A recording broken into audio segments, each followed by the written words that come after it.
අපි අද කතා කරන්න හදන්නේ සිග්නල් ජෙනරේටර් එකක් ගැන. මේ සිග්නල් ජෙනරේටර් එක low budget high end signal generator එකක්. මේ සිග්නල් ජෙනරේටර් එකට කරන්ට් සිග්නල් වගේම වෝල්ටේජ් සිග්නල් ජෙනරේට් කරන්නත්, current signal voltage signal measure කරන්නත් පුළුවන්. ඒ වගේම මේක කලර් ඩිස්ප්ලේ එකක් තියෙන ටූල් එකක්. අපි එනම් මේ ටූල් එක අන්බොක්ස් කරගෙන බලමු. ඒ වගේම තාම මගේ channel එක subscribe කරලා නැත්නම් subscribe කරන්න අමතක කරන්නත් එපා. බොක්ස් එක ඕපන් කරගත්ත ගමන් අපිට බලා ගන්න පුළුවන් බොහොම ලස්සනට arrange කරලා තියෙන user manual එකයි QC certificate එකයි. ඊළඟට හොඳ ලස්සනට pack කරලා තියෙන මේ tool එක අපිට බලා ගන්න පුළුවන්. main device එක unwrap කරගන්න කලින් අපි බලමු මේ box එකේ තව අඩංගු වෙන දේවල් මොනවද කියලා. අපිට මේ package එක ඇතුලේ පාට 4ක හොඳ quality crocodile clip cords 4ක් බලා ගන්න පුළුවන් වුණා.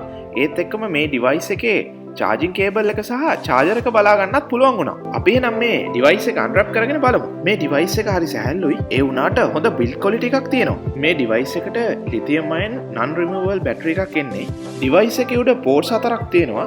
මේ ports 4 පාවිච්චි කරලා අපිට signal out කරන්න සහ signal device එකට in කරගන්න පුළුවන්. device එකේ charging port එකයි power button එකයි තියෙන්නේ device එකේ යටපැත්තේ. අපි එහෙනම් මේ device එක on කරගෙන බලමු. device එක signal එකක් out කරනකොට උඩ තියෙන indicator light එක දැල් වෙනවා. මේ tool එක ගැන ඔයාලගේ අදහස් පල්ලෙහා තියෙන comment section එකකින් comment කරන්න අමතක කරන්නත් එපා. ඒ වගේම මේ tool එක පාවිච්චි කරන හැටි ගැන සවිස්තර වීඩියෝ එකක් මම ඉස්සරහට ගේන්න බලාපොරොත්තු වෙනවා.